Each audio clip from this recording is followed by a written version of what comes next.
Good morning, friends. Happy Monday. This is your Monday Minute. Today we have Stephanie with us. Stephanie is one of our counselors here at Mayfield.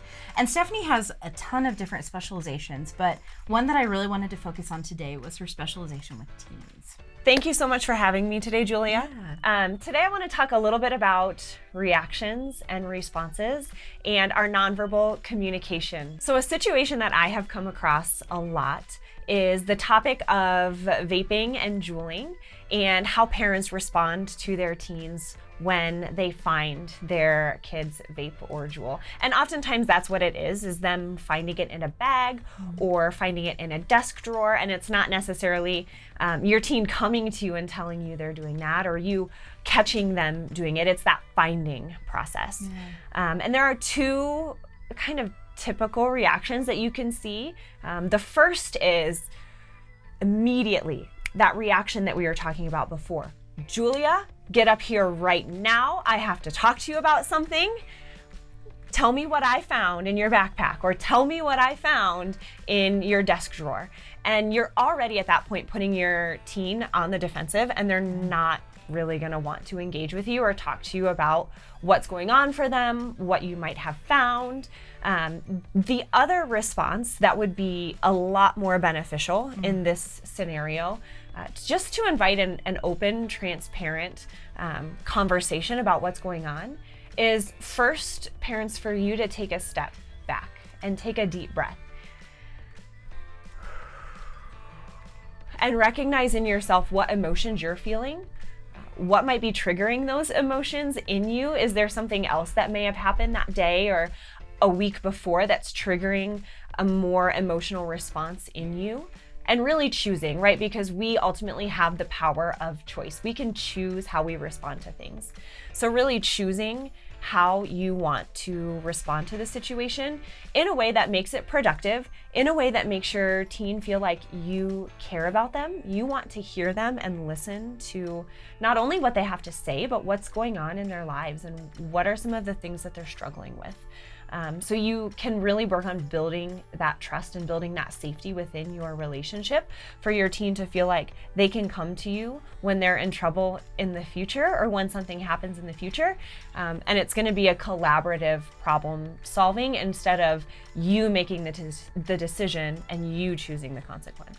So what does that look like? Can you show me an example of a more curious or invitational response to this type of situation? Absolutely. So what I would first suggest is just going to your teen or calling your teen into the room that you're in and just sitting and talking and saying, you know, Julia, you and I haven't really gotten the opportunity to sit and talk for a while. Tell me a little bit about what's going on in your world. How's school? Talk to me about your friend groups, your teachers, your sports, and really being curious about your child's life and what's going on for them. And the second way to do that, I would suggest starting with, you know, you're not in trouble, and this is what I found in your backpack. Can you tell me a little bit more about it? So that way you're not making assumptions about if it's theirs, first of all, what they're using it for, and kind of the specifics about the juul or the vape. You're approaching it with a curious mindset, and asking for your child's input.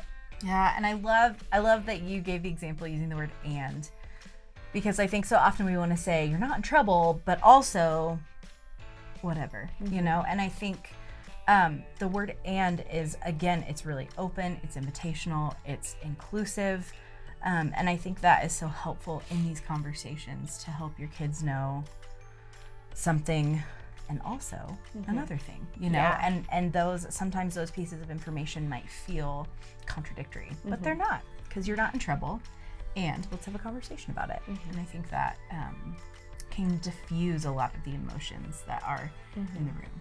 Yeah. In that moment when Stephanie was sharing of being mindful of taking a breath, I think it's really wise to recognize this isn't about me. This isn't about what's happened. This is about how I respond and how I move forward in this situation. And I think that is so true of so many situations in our lives. It's not necessarily about the thing that happened, but what is so much more important and impactful is the way that we respond to the situation.